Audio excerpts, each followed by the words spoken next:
soldiers returning from war struggle with trauma and suicide. Now, this is a very common article that is written specifically about like IDF vets and in regular frequency. I'm just shocked that like because the genocide has gone on for 12 months, that while it's still happening, they've already started writing these articles. Americans do it too.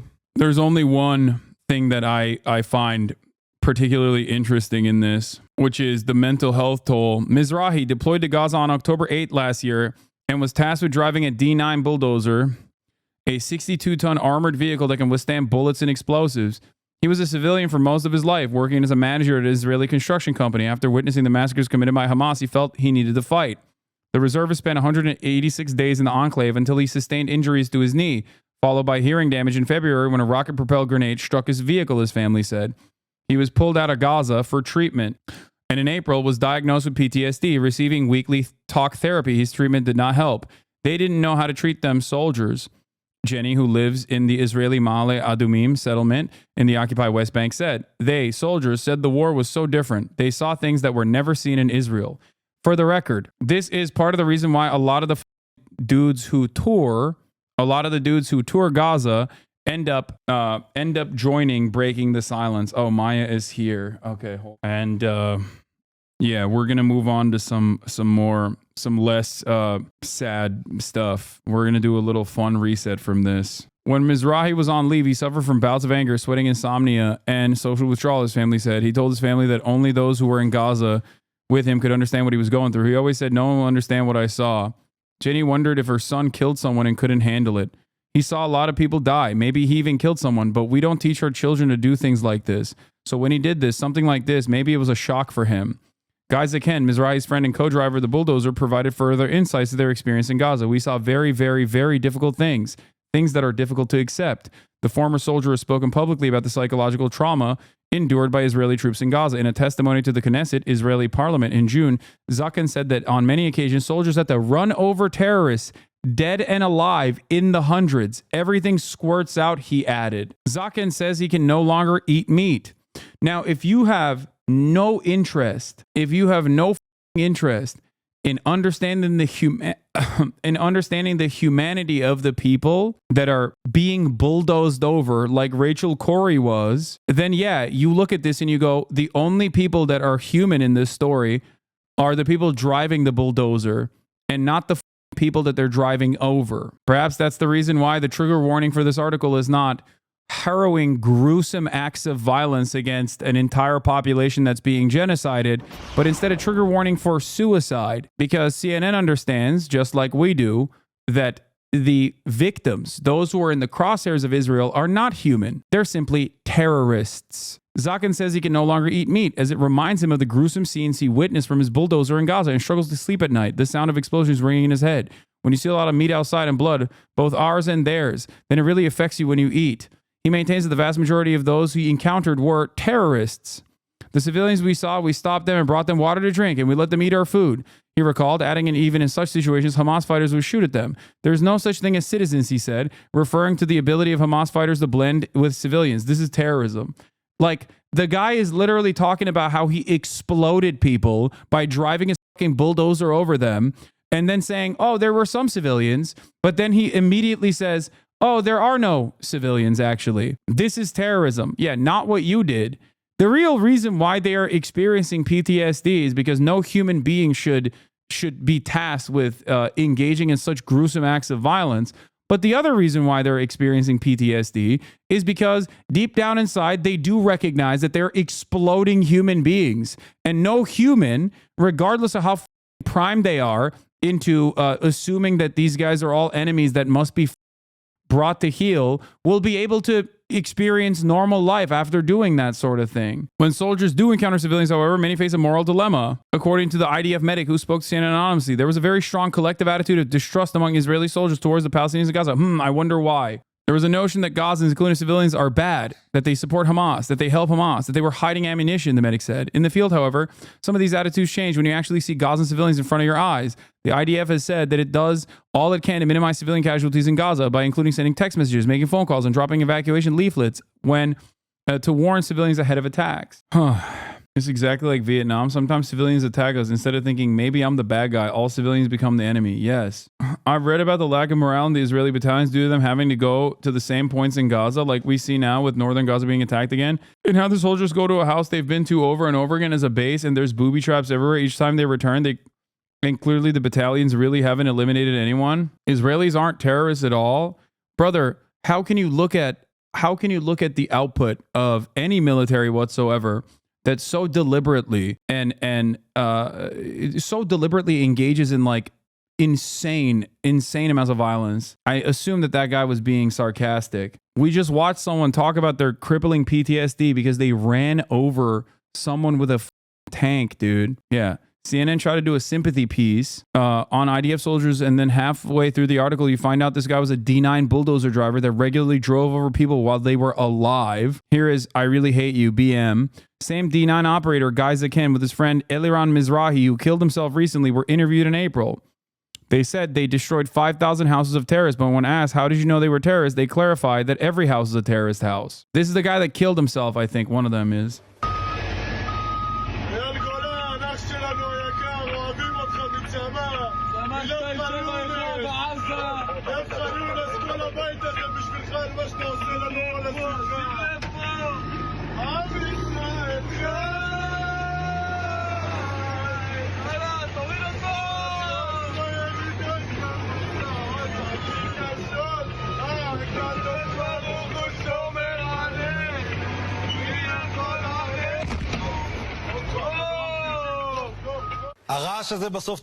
What is the noise in the end? I missed this.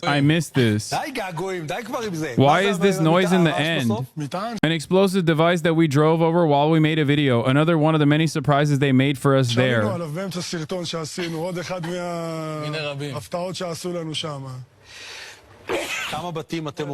How many houses did you demolish? You wrote somewhere 1,500?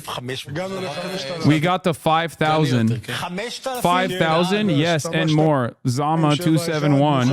It's documented, proven. The whole unit. Our company. You two. We stopped counting. 5,000 houses. Of terrorists, of course. Someone goes, the anchor goes, how do you know it's terrorists? We had a lot of, there's no house where there isn't a surprise waiting for you. There's no such thing as a house you go into and there's nothing there. Yeah, dog, they are defending their homes from you. Like, what do you mean? Of course they are going to do, like, oh my God. Oh, like you have to think about this. Like the pivotal attitude shift must occur at a simple point. If someone is coming with a bulldozer after blowing up your entire city block, if someone's coming with a bulldozer and you're about to evacuate, do you leave a surprise for the people? If your answer is no, I don't know what to tell you. You know what I mean? Like, I don't understand how people can just like be so callous in their indifference to human lives. It doesn't make any sense. It does not make any sense. Wow. We were running around with weapons and breaking and entering and destroying people's fucking houses, and they weren't too fond of us is crazy. Like, yeah, why the fuck would they welcome you, dog? What are you talking about? You're killing a shit ton of civilians. And also, I think the guy is from a family that is a settler in the West Bank. Notice CNN chose to use childhood footage, not of them, of the hundreds of people this Israeli soldier killed, but of him as a child. The frame is inside his family home in an illegal West Bank settlement. Yeah. I think it's important to notice, and as many people are noticing, that, this framing itself is like already setting the standard for the inhumanity of the victims of Israel and the only humanity of the perpetrators of violent actions. Which, by the way, ironically, The Onion wrote a piece on as well. IDF soldier recounts harrowing, heroic war story of killing 8-month-old child. CNN published a piece today about Israeli soldiers returning from Gaza. One bulldozer driver testifies that they drove over Palestinians dead and alive in the hundreds. It's crazy that, like, this conversation is framed around the psychological trauma of the soldier that drove over hundreds of Palestinian bodies. But because he says they're terrorists, it's okay, I guess. The IOF are inept in general, too. One of the guys in my DSA is an anti-Zionist Israeli retired journalist. The Israeli occupying force killed his wife, her mother, and his children some years back. I can't get the art. archive link to work, though. The IDF killed my family but refused to take responsibility. U.S.-born Brian Natinsky, who lost his wife, children, and mother-in-law in a horrific crash. The military truck is campaigning to change Israelis' behavior behind the wheel. But yeah, there is a morale loss among many of the people. It is not an accident that the overwhelming majority of breaking the silence IDF veterans are comprised of people who actually went in and sieged Gaza prior. Do you understand? Based on interviews with soldiers and families across units, it's described as a suppressed but growing phenomenon. This is from Hamakom. Quiet and muted refusal. Regular fighters are no longer willing to continue fighting. We don't understand what we're doing here. From the army to the commando brigade, from Gavati to the paratroopers, more and more fighters from all infantry units testify that the erosion and opacity of the IDF left them no choice but to refuse. The piece opens with a striking anecdote. This is from Senior Fellow at CI Policy, Sina Tusi, Center for International Policy. The center opens with a striking anecdote. In September, the Nahal Brigade began its 11th round of combat in Gaza, but out of a platoon of 30 soldiers, only 6 showed up. The rest claimed medical exemptions. I call it refusal and rebellion, says the mother of one soldier. The wards are empty. Everyone who is not dead or injured is mentally damaged. There are very few left who return to fight, and they are not completely healthy either. Remember the old statement from both the Algerian Liberation Front and the North Vietnamese Liberation Front, as a matter of fact. You can kill thousands of us. We have nowhere to go. All we have to do is wait it out. That's why Palestinians say that our existence is resistance. This is why I told you that for many in I told you that like Israeli society is developed in a way that is Western adjacent, and for that reason, because Israeli society is developed in a Western with a Western vision in mind, there is a level of comfort that they are used to.